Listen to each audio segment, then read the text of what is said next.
Hey guys, welcome back. Kelly Arbandale, Jonny B here.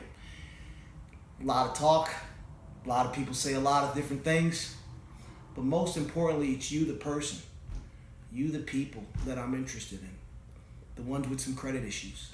Guys, I may not sell your car today. Sometimes these things do take time. Maybe a week, maybe 2 weeks, but I will work the hardest for you. Questions, call me with them, 863-875-7944. If you're not sure, if you don't know, if you're looking for some assistance, keep in mind, guys, with average credit, people say for every $1,000 financed, you're committed about $20 on your end. Again, that is with average credit. Now, if we're looking at an older vehicle with a lot of miles, the terms are not going to be the same. So be prepared for a little bit of a fluctuation in that. If you have bad credit, if you've got one repo or a number of repos, if you are a first-time buyer, if you have short job time, the more money you bring to the table, the more accepting the banks will be to help you out. It's a comfortable thing. Not knowing and being secure. So guys, down payment is always good.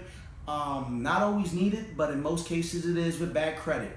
I do have banks that will do down payments as low as $500 in that. If you have any questions, any concerns, if you don't know, give me a call, reach out. My information is free and gives me an opportunity to really help somebody. Thank you and look forward to you in the next video.